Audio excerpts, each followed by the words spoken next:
Hello दोस्तों, आज हम बहुपद चैप्टर पढ़ने वाले हैं जो 10th के सिलेबस में है। तो चलिए चलते हैं। देखिए, सबसे पहले बहुपद कहते हैं किसको? बहुपद हम उसे कहते हैं जिसमें चर, देखिए चर एक्स वाई जेड और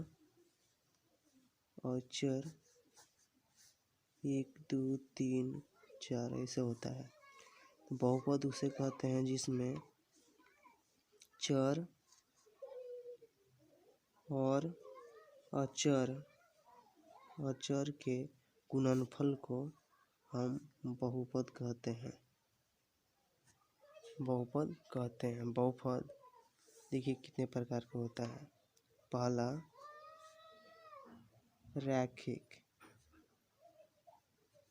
रैखिक बहुपद, दूसरा द्विघात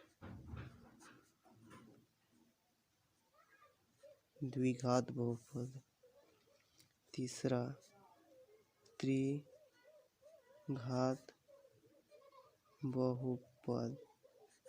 ऐसे मुख्य रूप से तीन गो रहता है: रैखिक, द्विघात, त्रिघात। रैखिक कहते हैं किसको? वैसे बहुपद जिसमें चर के पावर 1 हो तथा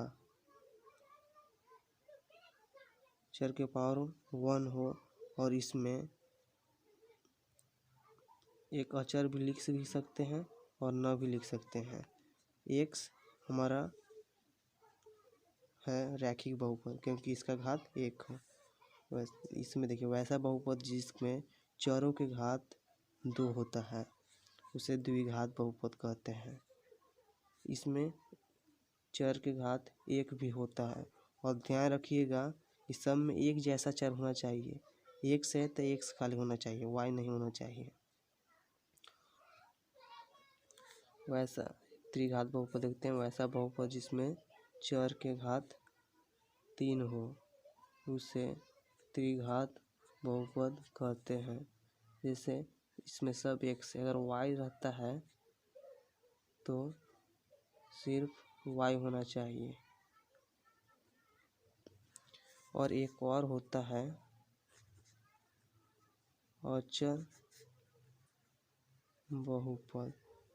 तो ये नहीं बनाना है, जिसमें सिर्फ अचर होता है उसे अचर बहुपद कहते हैं। 2 4 इसमें सिर्फ अचर होते हैं। तो मुख्य रूप से हमारा 3 बहुपद पढ़ना है।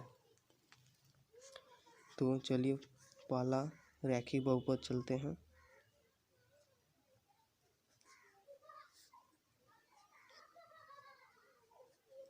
देखिए रैखिक बहुपद क्या होता है? वैसे बहुपद जिसमें एक तरह का चर हो, एक्स हो तो सिर्फ एक से हो। तो इसमें जिसमें एक तरह का चर हो जैसे एक्स और उसके घात 1 होना चाहिए। तो एक्स हो गया रैखिक बहुपद। इसकी व्यापक रूप देखते हैं। व्यापक रूप देखिए व्यापक रूप क्या होता है? ax प्लस b इसका व्यापक रूप होता है। रैखिक बहुपद का व्यापक रूप ax प्लस b, जहाँ x के गुणांक को 1 कहते हैं। x के गुणांक को 1 कहते हैं तथा b अचर पद को b कहते हैं रैखिक बहुपद में। ये इसका व्यापक रूप होता है। अगर इसका शून्यंक निकालना हो तो इसमें देखिए कैसे क्वेश्चन रहता है, पहले वो देखिए। 2x प्लस 3 रहता है तो कहता है कि शून्यंक निकालें। इसमें देखिए चर का घात 1 है तो ये रैखिक बहुपद हो गया। शून्यंक निकालना हो तो लगा देंगे 0। तो x बराबर 2x पहले तो x बराबर -3, x बराबर -3/2। देखिए शून्यंक बराबर 1 शून्यंक है। क्यों? क्योंकि रैखिक बहुपद है। रैखिक बहुपद के शून्यंक रैखिक यानी घात बराबर शून्यंक होता है। रैखिक ये मेन है इसका, ये है। चलते हैं द्विघात बहुपद में। ये थ्योरी हो रहा है, बाद में हम एक लाइन से एक मैथ बनाएंगे एनसीईआरटी का। देखिए द्विघात बहुपद,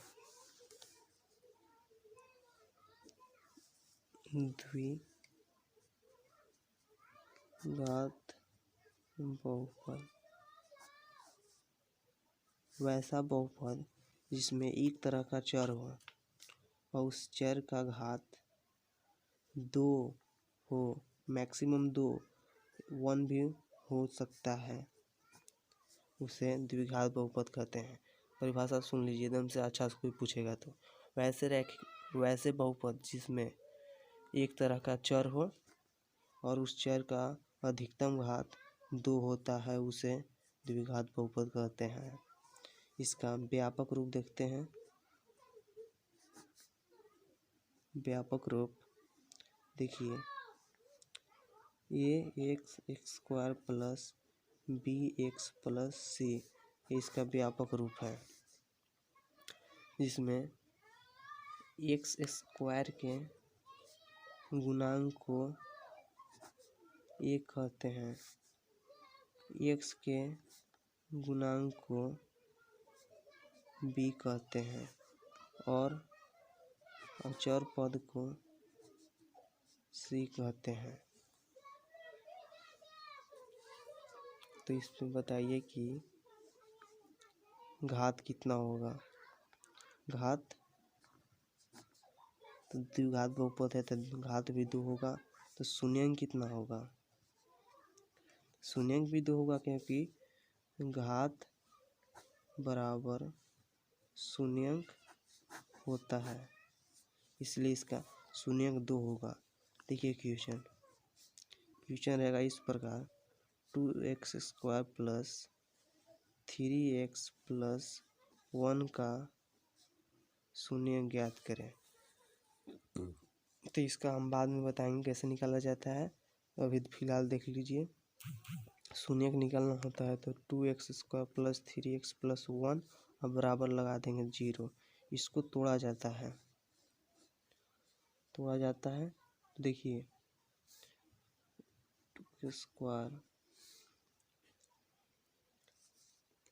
2x प्लस x प्लस 1 बराबर 0। इसमें 2 कोमा ले लेते हैं, 2x कोमा, तो x इसमें बचेगा, इसमें 1 कोमा, तो x प्लस 1 बराबर 0। ये हम बताएंगे अगले वीडियो में कैसे बनाया जाता है, एकदम से ध्यानपूर्वक बताएंगे। आप देख लीजिए, सिर्फ इसका शून्यंक 2 होता है। देखिए ये समान है x प्लस 1 और ये 2x प्लस 1 बराबर 0। एक बार एकरा से चलेंगे, x प्लस 1 बराबर 0, 2x प्लस 1 बराबर 0, x बराबर -1 हो जाएगा, 2x बराबर प्लस है बटे माइनस, x बराबर -1/2। देखिए 2 शून्यंक हो गया ये दोनों, क्योंकि द्विघात बहुपद है इसलिए इसका शून्यंक 2 हो गया। ये निकालने के लिए हम प्रोसेस बताएंगे, ये हरदम परीक्षा में पूछता है कैसे इससे निकालें। तो इसका व्यापक रूप देख लिए, इसका शून्यंक 2 होता है। इसी प्रकार त्रिघात बहुपद होता है। त्रिघात बहुपद का भी वैसा ही परिभाषा है, जिसमें एक तरह का चर हो और उसका अधिकतम घात ऊपरे वाला 3 हो, और कुछ भी हो सकता है, इसके कम हो सकता है, चाहे डायरेक्ट ऐसा भी हो सकता है। त्रिघात बहुपद इसका व्यापक रूप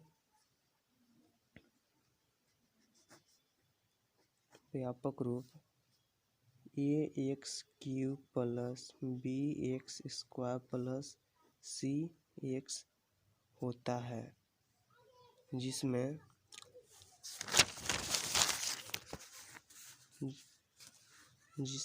x³ के गुणांक को